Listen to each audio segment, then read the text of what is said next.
Bonjour et bienvenue dans ce nouvel épisode de Divergence politique. Alors avec Nicolas Mirkovic, c'est le rendez-vous du jeudi soir. Nicolas, bonjour, comment vas-tu?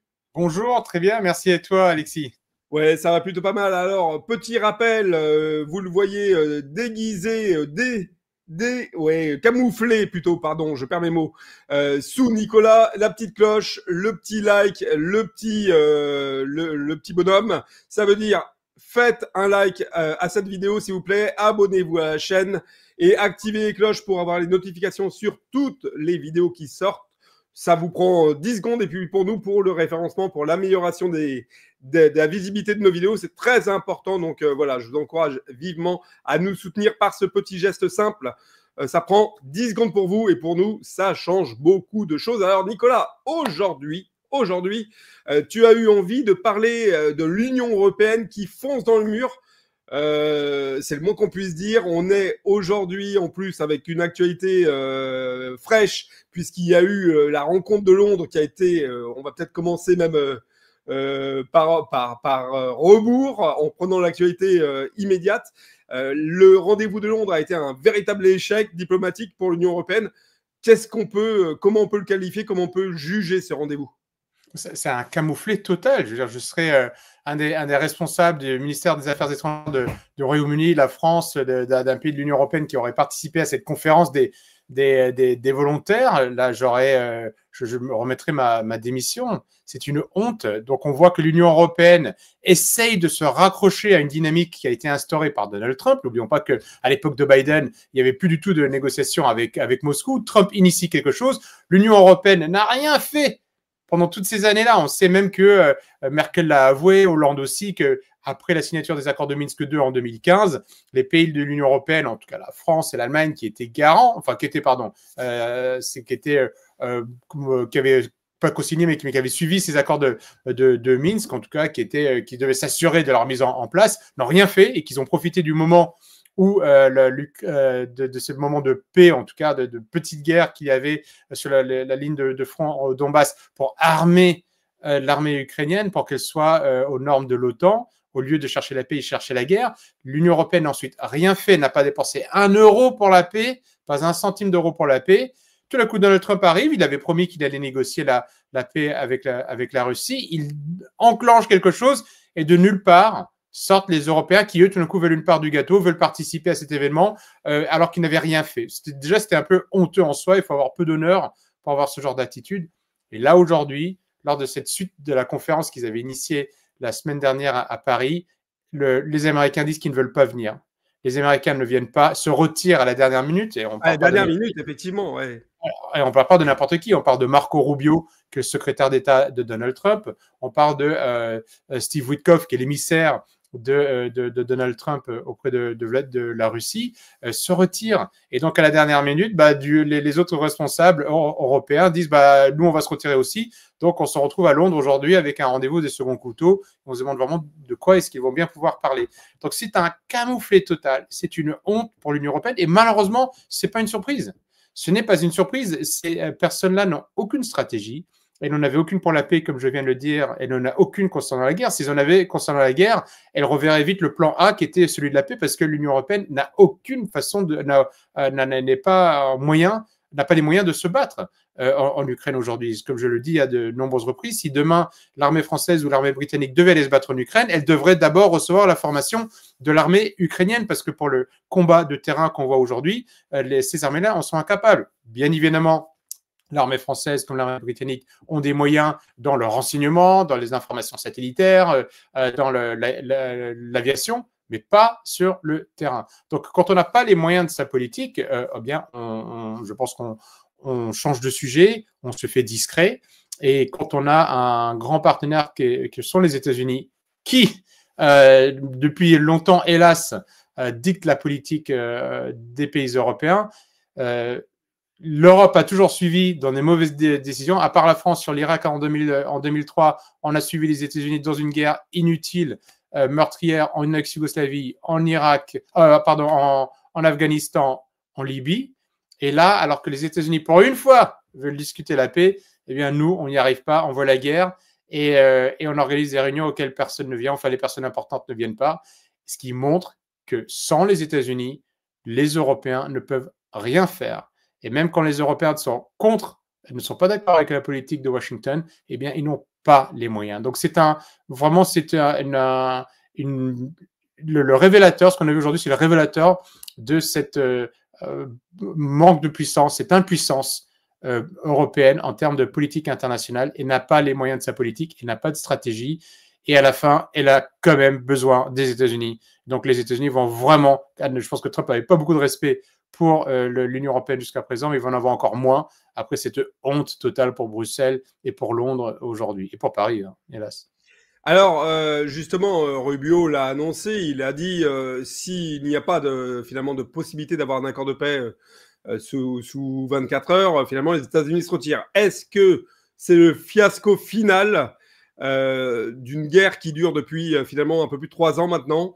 Est-ce qu'on peut considérer qu'à partir d'aujourd'hui, c'est un tournant majeur dans ce conflit ukrainien-russe qui va nous emmener inéluctablement vers progressivement une fin de guerre qui va être dictée par finalement les aspirations et les envies de Moscou, tout simplement?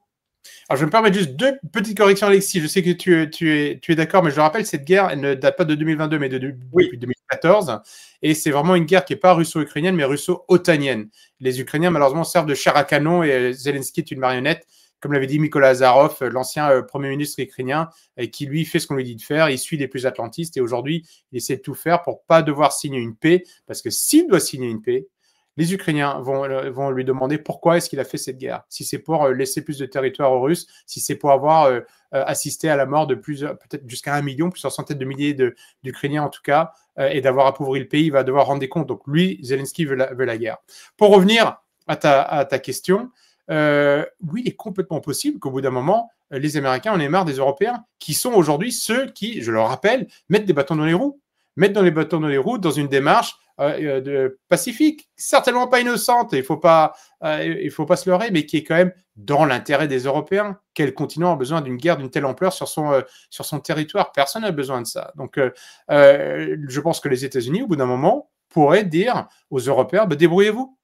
Débrouillez-vous. Je pense qu'en catimini ou derrière des portes closes, Trump et Poutine négocieraient quelque chose, et vraisemblablement il peut y avoir du négoce, il peut y avoir la négociation, il peut y avoir le Moyen-Orient, tous ces sujets, on en a parlé, Alexis, tous ces nombreux sujets que les Américains et les Russes sont en train de discuter et dont l'Ukraine n'est qu'une partie, une petite partie, c'est la partie émergée de l'iceberg. Les États-Unis et les Russes, qui ne se sont quasiment pas parlé depuis 4 ans, ont beaucoup de sujets à régler. Eh bien, les Américains, au bout d'un moment, pourraient dire, écoutez, l'Ukraine, voici notre ligne rouge. Donc, à partir de là, on vous laisse faire. Vous faites ce que vous voulez. Vous débrouillez. Notre ligne rouge est là. Donc, ils diraient certainement des choses qui les embêteraient, eux. Et ils disaient, tant que vous ne franchissez pas cette ligne rouge, vous vous débrouillez avec Kiev. Vous vous débrouillez avec les Européens. Nous, comme Ponce Pilate, on s'en lave les mains. Et en revanche, on va avoir un accord sur tous ces autres sujets. Et ça, c'est tout à fait possible. Et on se retrouverait, nous, Européens, dindons de la farce, aller essayer de courir, chercher 800 milliards pour financer une armée qui ne sait pas travailler ensemble. Hein. L'armée lituanienne, l'armée française, l'armée espagnole, l'armée italienne, même si elles font toute partie de l'OTAN, ne savent pas travailler ensemble sur ce type de théâtre d'opération. À qui est-ce qu'on achèterait les munitions? À qui est-ce qu'on achèterait les armes? On ne le sait même plus. L'industrie de l'armement française a été dépiétée. Et le paradoxe, c'est ce qu'on serait obligé d'acheter aux Américains qui se frotteraient les mains parce que de nouveau, ils se feraient de l'argent et ne perdraient pas une goutte de sang et on serait incapable de mener cette guerre. Et là, je pense que si on rentrait dans cette guerre, il est évident qu'au bout d'un moment, la Russie, elle, enlèverait les gants également. Donc, il est tout à fait possible qu'au bout d'un moment, Trump dit, et dans ses derniers messages, il le sous-entend en disant, écoutez, si Zelensky ne veut pas la paix, si les Européens ne veulent pas la paix, au bout d'un moment, vous allez vous débrouiller. Moi, j'ai d'autres chats à fouetter. N'oublions pas que Trump doit ramener du pouvoir d'achat très rapidement aux États-Unis. Il a 2 ans devant lui jusqu'au midterm. Donc, s'il n'arrive pas à régler l'Ukraine, il a beau dos en plus de dire aujourd'hui que Zelensky est un empêcheur de tourner en rond et que lui, il va passer à autre chose. Alors justement, dans les points qui ont été abordés avant Londres, puisqu'il n'y a pas eu de Londres finalement, la question était posée justement de la levée de l'embargo sur les banques russes.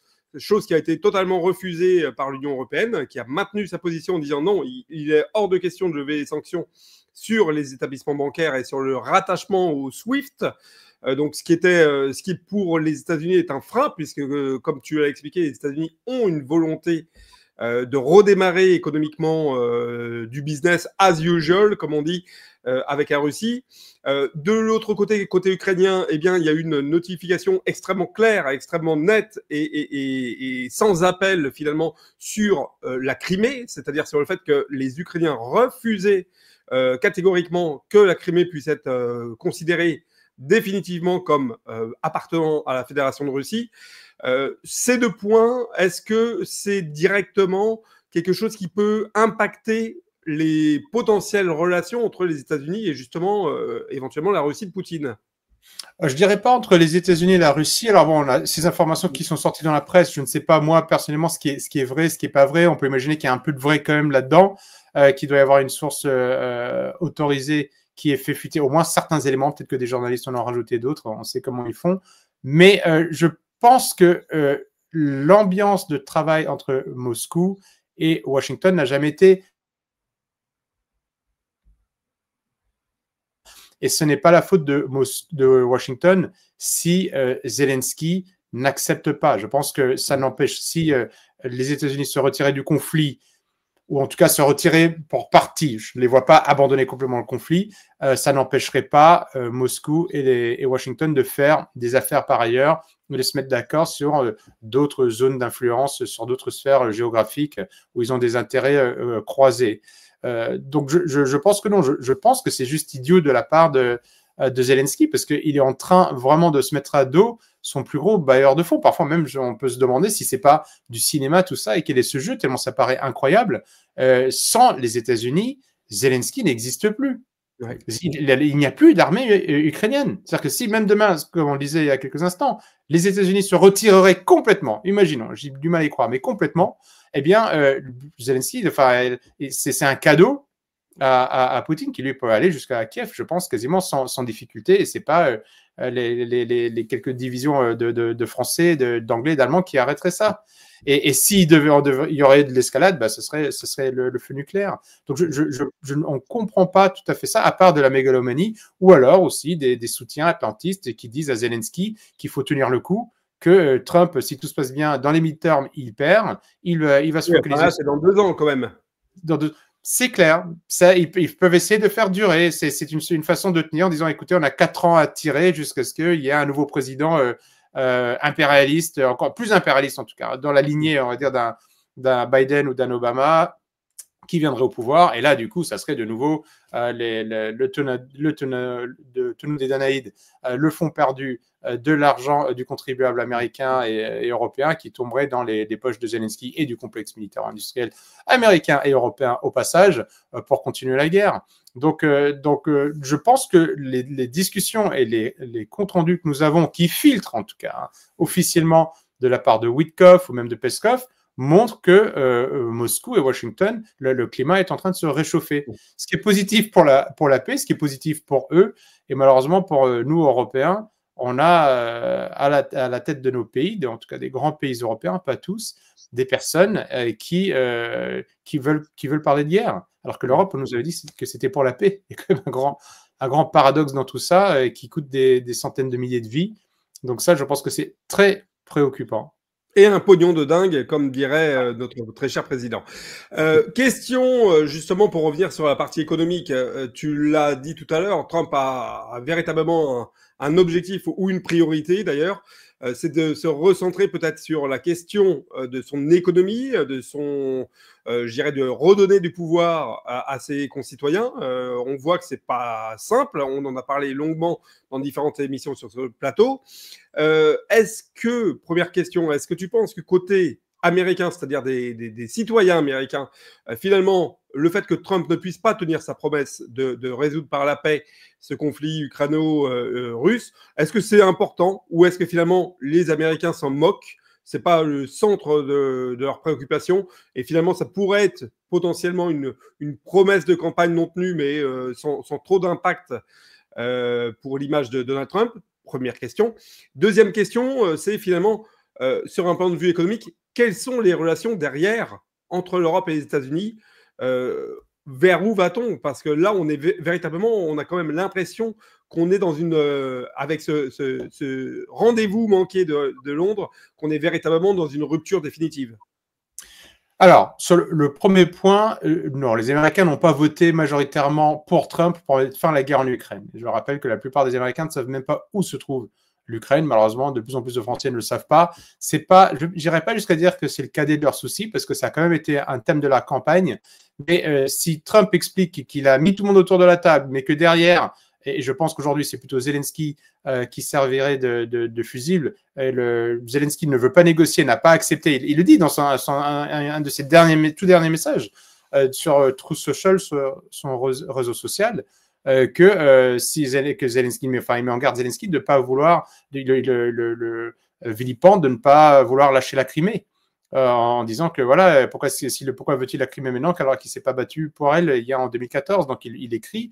Donc, il expliquerait aux Américains qu'il a essayé. Voilà. Et puis voilà, je pense que c'est quelqu'un qui a déjà eu des échecs dans sa carrière et qui dirait, alors je ne pense pas qu'il irait jusqu'à dire que lui-même s'est trompé, mais il dirait, voilà, on n'a pas réussi, on a essayé. Mais les Américains ne lui reprocheront pas l'échec parce qu'ils savent que c'est compliqué. Ce que veulent les Américains, c'est du pouvoir d'achat. C'est la raison pour laquelle ils ont voté Donald Trump. N'oublions pas, sous Biden, le taux de l'inflation aux États-Unis a été sur 4 ans de 20%. Donc, les Américains ont perdu de pouvoir d'achat et le fameux ruissellement n'existe plus. Il était déjà tari il y a quelques années. Là, maintenant, les Américains ont vraiment souffert. Donc ça, c'est le sujet qui est majeur. Ça, c'est le premier point.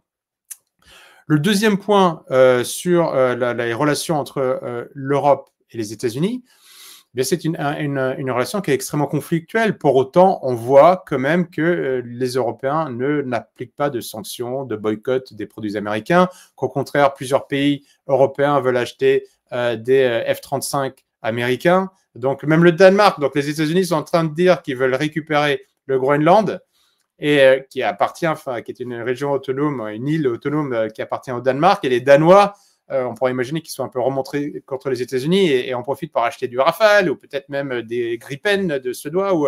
Et non, ils achètent du matériel américain. Donc, si vous voulez, je pense qu'il y a quand même une puissance économique qui est derrière et des relations économiques qui sont très fortes. On a vu à quel point von der Leyen et les responsables européens ont paniqué à l'idée d'avoir des tarifs appliqués sur leurs produits.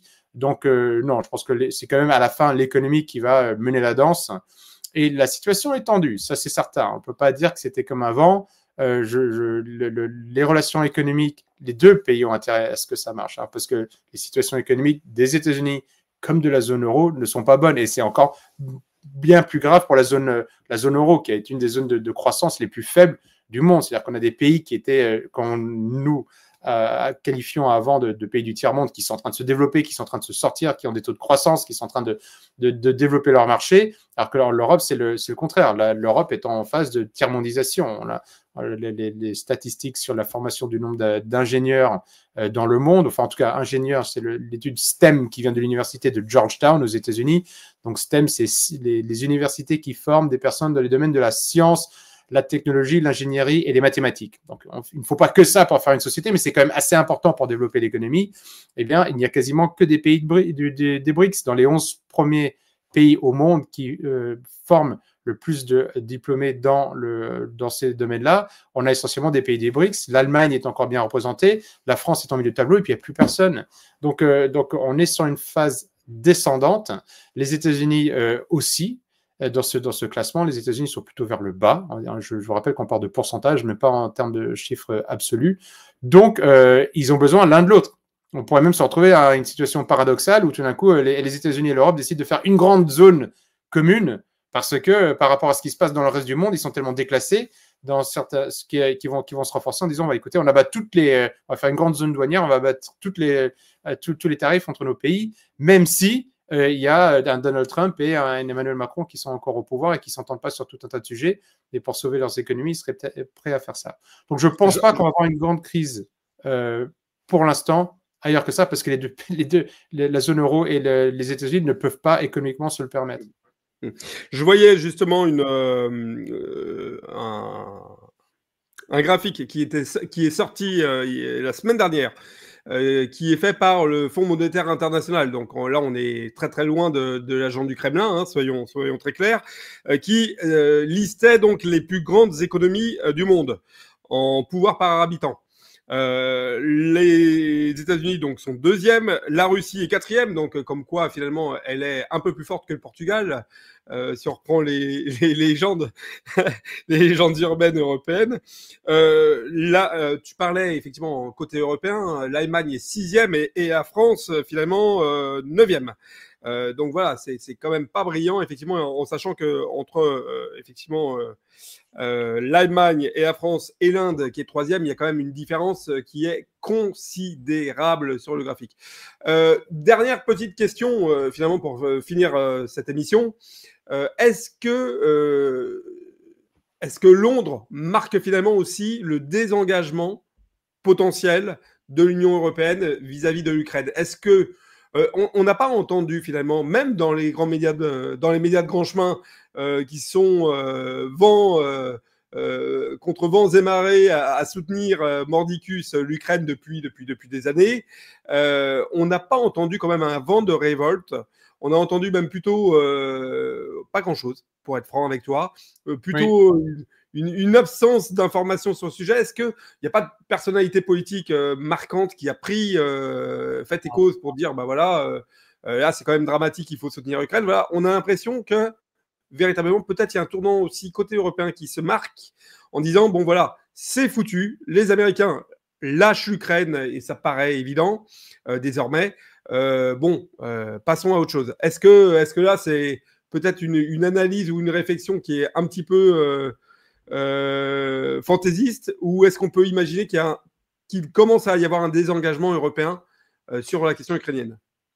Là, s'il n'y a pas de sursaut, s'il n'y a pas de réveil, s'il n'y a pas de compréhension dans les ministères des Affaires étrangères des différents pays européens, c'est qu'il y a quand même un problème qui est grave. Le problème, c'est que des alertes, ces ministères, on en a reçu énormément. À partir du moment où les Russes sont rentrés en Ukraine, ils auraient dû se poser des questions. À partir du moment où les Russes ont commencé à gagner, ou à partir du moment où les sanctions qui devaient faire s'écrouler la Russie, eh bien, ils ne l'ont, comment dire, n'ont pas fonctionné, et non seulement n'ont pas fonctionné, mais il y a eu un effet boomerang, ils se sont retournés contre les Européens qui ont perdu des marchés alors que les Russes, ils en ont gagné. Tous ces éléments, à partir du moment où on a vu que les Russes possédaient une armée qui était bien plus forte qu'on le pensait, eh bien, ça aurait dû réveiller nos responsables politiques. Ils auraient dû se dire, mais il y a très longtemps déjà, depuis 2014, quand ils ont joué avec le feu, attention, qu'est-ce qu'on est en train de faire ici? Il vaut mieux négocier, il vaut mieux tracter. Et chaque fois, on a des nouveaux exemples en disant, mais qu'est-ce que vous attendiez pour vous réveiller? Et là, ce soir, normalement, ils devraient se dire, s'ils étaient intelligents ou bien intentionnés, ils se diraient, bah, écoutez, bon, là, clairement, ça marche pas. On est ridiculisé. En effet, c'est vrai, Alexis, ce que tu dis, les médias, à cette heure-ci, ne parlent pas énormément de ce fiasco total, qui est une honte vraiment complète pour Paris, pour Londres. Eh bien, n'en parlent pas trop. Normalement, ils devraient rentrer en disant, écoutez, on est ridicule, ils se sont retirés, c'est-à-dire qu'eux-mêmes, les Anglais, n'ont pas envoyé leur ministre des Affaires étrangères. La France aussi, et alors que c'était en France la semaine dernière que les responsables s'étaient retrouvés, que Rubio était là. Rubio dit hier, non, je viens pas, et même le ministre français dit, ah non, bah, j'y vais pas non plus. Donc, cette honte devrait un peu mettre un peu de plomb dans la cervelle de nos responsables en se disant que de toute manière, primo, ils ne représentent rien, que leur tentative ne fonctionne pas, et ils ont montré au monde entier que si les États-Unis n'y participent pas, ils ne peuvent rien faire. Malheureusement, connaissant le pédigré de ces responsables politiques, voyant ce fanatisme, il faut vraiment parler de fanatisme, quand on veut autant la guerre que ça, et surtout faire tuer les enfants des autres et utiliser l'argent des autres, on frôle la démence, pour certaines personnes, quand on y pense. Vraiment, je vous dis, là, nos petits-enfants vont nous juger avec avec un cœur très, très sérieux, en se demandant quelle était cette génération qui a permis cela. Eh bien, là, ces personnes-là nous ont déjà montré qu'elles ne voyaient pas la réalité, qu'elles vivaient dans un autre monde. Elles sont, Alexis, malheureusement, capables de dire c'est pas grave, bah, on va en faire une autre, on va essayer, on va continuer à armer l'Ukraine et à dire, comme Starmer l'avait dit, on va vous soutenir non pas pendant une journée, non pas pendant un an, pendant quelques années, mais pendant 100 ans. C'est quand même complètement fou, ça. On a des personnes de ce niveau-là qui sont à la tête de grands pays européens, et ça, c'est alarmant. Ça, c'est extrêmement alarmant, et malheureusement, ils peuvent continuer à pousser dans cette direction-là. Bon, ceci étant, on n'a pas entendu Ursula, ce qui est plutôt une bonne nouvelle, et Brigitte Macron dans cette Mayotte. Donc, Finalement, tout va bien.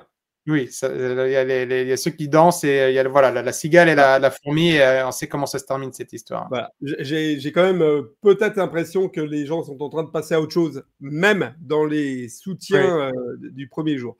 Nicolas Mirkovic, 1000 fois merci. Alors, pour rappeler ton actualité, on l'a fait dans le dernier épisode. Tu seras notamment justement sur la question ukrainienne, tu seras dans le Donbass pour aller aider très prochainement les populations civiles. On précise bien pour aller aider les populations civiles, les enfants, les grands-mères, les gens qui souffrent d'une manière globale dans le Donbass, qui sont bombardés depuis, tu l'as dit, depuis 2014, qui ont peut-être tout perdu ou qui n'ont plus grand-chose en tout état de cause.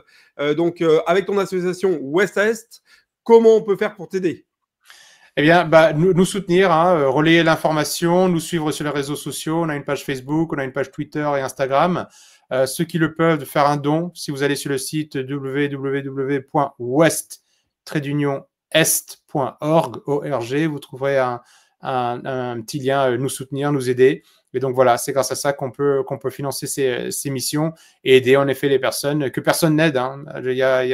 Malheureusement, on ne rencontre pas beaucoup d'autres associations humanitaires que personne n'aide. On va aider notamment l'hôpital de Donetsk qui accueille beaucoup de malades. Et aussi, on va aider, comme chaque année, les plus démunis, c'est-à-dire les enfants et les personnes âgées, soit qui n'ont plus de famille ou qui souffrent, parce que la situation reste difficile, proche de la ligne de front, même en arrière de la ligne de front, pour montrer notre solidarité en tant que Français, Européens de l'Ouest, globalement, et aussi pour apporter un message de paix et dire que voilà, c'est le but de l'organisation. On pense que notre Europe est possible, une Europe de la paix, une Europe de la culture, une Europe de l'Atlantique au Pacifique. On pense que c'est possible et qu'il faut la bonne volonté. Donc voilà des moyens pour nous aider. Et merci à tous ceux qui nous aident déjà aujourd'hui. Eh bien, merci. Et on se retrouve donc dans un prochain épisode avec un thème qui t'aura marqué, qui t'aura séduit dans cette semaine à venir. Nicolas Mirkovic, à très bientôt et merci. À bientôt. Merci.